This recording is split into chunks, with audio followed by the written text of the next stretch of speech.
My parents paid my adopted brother's college tuition in full and refused to give a single dime towards my education. Hello, my name is Marty and I am a college senior. My major is linguistics.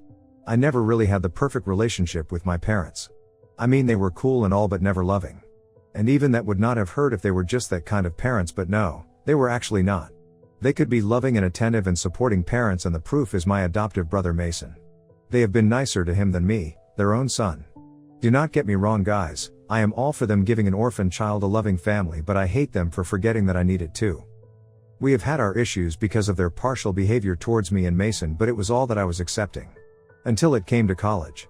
So my younger, adopted, brother was still in high school when I moved out for college. Moving out, covering my tuition, all of it at the age of 18 was not something I had thought adulthood would look like. I faced big financial blocks, and when I finally swallowed my pride and went to my parents for help, they refused. They straight up said that I was old enough to be able to provide for myself, so if I cannot do that, the fault is in my ways. My dad had said that their responsibility was to make me able to provide for myself. They took care of me till high school and now I am on my own. My mother said I was always welcomed on Thanksgiving and Christmas, but it was clear that I was welcomed at only those times. It hurt so much to have your parents abandon you like that in the time of need. They treated me like a foster care and threw me out as soon as I turned 18. Still, I was a big boy now, so I told myself to suck it up. I worked 2 jobs, failed my first semester. Repeated that whole year. I wrote for ghostwriting companies, gave language classes to high school students. I tried my best and I still am. I still struggle to make the ends meet, but somehow I survive. My goal is to survive till graduation, and then I will take a full-time job and stop further studying. I can continue it later when I have a steady income. Meanwhile, back at home, my adopted brother lived like a crown prince. Every year when I went to home for any holiday, he had something new. Last year on Christmas, he got a car. A freaking car. I begged my dad, but he never let me get a car in school, saying I could take the bus to school, or better, I could walk to school, saying it is better for my health. My dinner turned to ash in my mouth when Mason gave me that smirk, asking me if I wanted to have a drive. He was mocking me. I am in my last year of college and I still do not have a car. And that is because I am saving every penny to pay for my tuition. The bratty spoiled prick would not know one thing about making money. I had thought he would not survive in college when my parents surprised me with this. So the thing is, this year Mason is supposed to go to college. He got into no Ivy League colleges my mother made him apply to, so he settled for a private one on the West Coast. And my parents agreed to financially support him until he graduates the college. I was so shocked. And they just did not pay his tuition fee but his outer expenses, his dorm, his food, his car's insurance. This was a mean blow from my parents. I did not care anymore. I borrowed a friend's car and drove home. They acted so nonchalant about the whole situation with Mason. My mother at least had a little heart to look worried when she saw me show up unexpectedly. I could have mistaken anger for worry, since it was neither Thanksgiving nor Christmas, and she made it very clear that those are the only times I was welcomed here. I went ahead and just asked them, why are they helping Mason with the money when they basically threw me out at the mercy of the Lord when I went to college? My dad got stiff, but then said that Mason's major is music and it is hard to find a living in that at first, so they had to. I waited tables so I could afford food, and my major is linguistics. Their excuse was bullshit. I cried and told my parents that night that they do not have to worry about setting another plate. They can give everything to the son they love the most. I have always fended for myself and I again will. I walked out of them. I am so hurt and I cannot understand why they never loved me. And I hate Mason. I remember my dad taking me out to play and my mom cooking my favorite breakfast before they brought Mason home. And I am an asshole for hating an orphan boy? Update 1. Remember the time I cried here about how hard it was to make the ends meet? Well, that time for me is over. I had graduated college and started to work. After 3 years of just working and doing nothing, I achieved the financial stability I always wanted. I got a car. I can pay my rent in advance. I have some money saved on the side, and if I wish I can start with my plan of further studies in a few months. Life is hard, but life is good. And karma is cruel, but it is also a bitch. This update is 3 years later than the first one, and it is because, guys, my beloved adopted brother Mason called me last week in the middle of the night begging me to come pick him up. Last I remembered he was in California and I live in Chicago. I did not want to, but he sounded afraid and sick on the call, so I asked him to send me his location. I went to pick him up, and from one look I knew all the money my parents threw at this boy went to waste, because they all went to drugs. He was dressed in unwashed clothes, soaking from the rain, and his eyes were bloodshot. He hugged me as soon as I got into the car and started crying. I knew what was coming. I knew it. He was begging for money.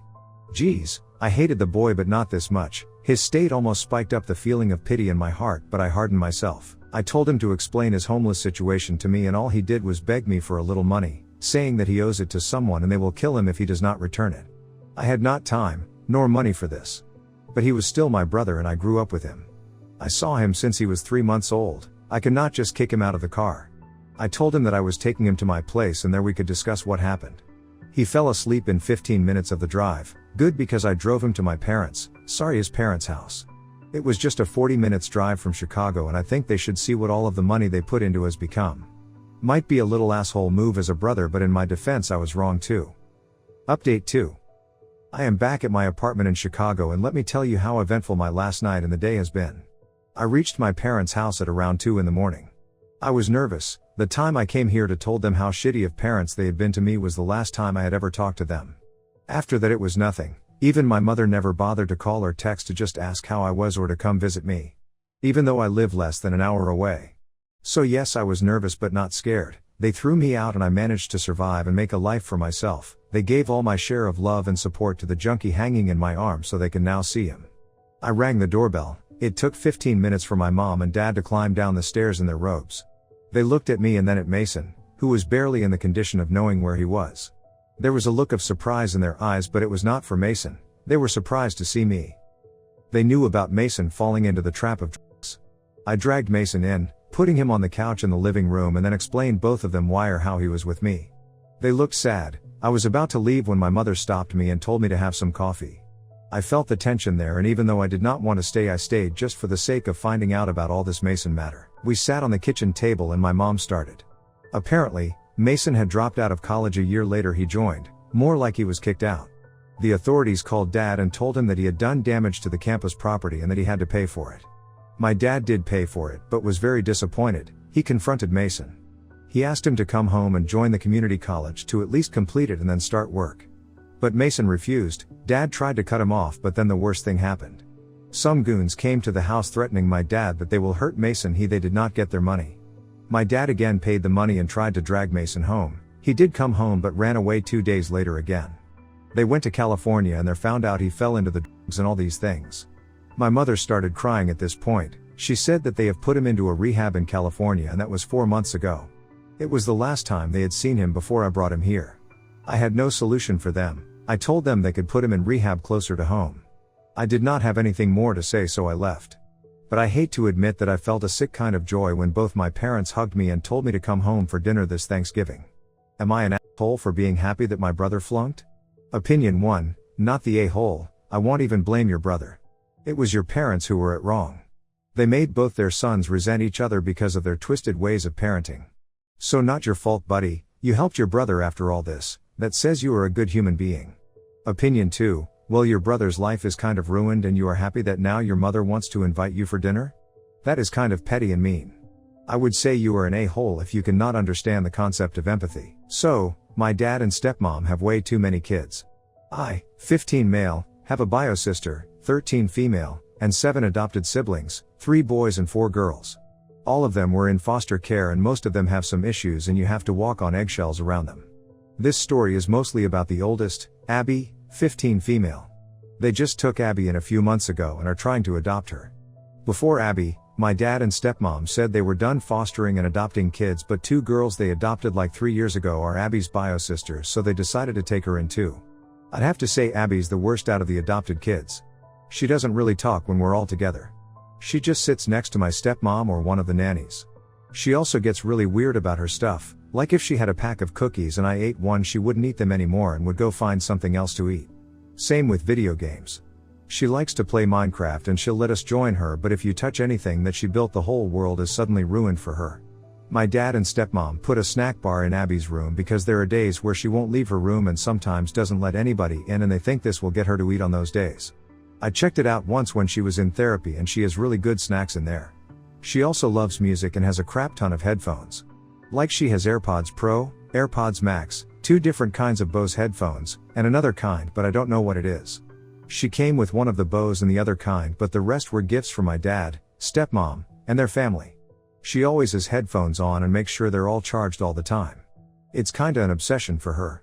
Abby and my stepmom and my sister were hanging out in my dad's room and I needed headphones but I couldn't find mine, so I went to Abby's room, which is strictly off limits to anyone besides my stepmom and one of the nannies, borrowed the AirPods Maxes and took a fruit roll-up and bag of cookies from the snack bar.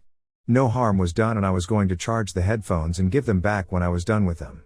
Abby went in her room and knew that someone was in there and threw a temper tantrum. It took my stepmom and the nanny all day to calm her down. They found out I went in her room and tried to ground me, but I think she was overreacting and if anything she should be punished for the temper tantrum. After they tried to ground me, I called my mom, told her what happened, and she came to pick me up so I wouldn't be grounded for Abby's temper tantrum. Now my dad's mad at me for breaking the rules and going to my mom to get out of punishment and my mom for not punishing me, so I wanted to know if I was the a-hole. Opinion 1, you are the a-hole. It sounds like Abby might be autistic or suffering from some sort of abuse in her past. There is a reason people aren't allowed in her room.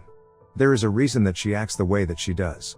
What's worse is that it sounds like she has never done anything to cause you to be so casual about ignoring her boundaries.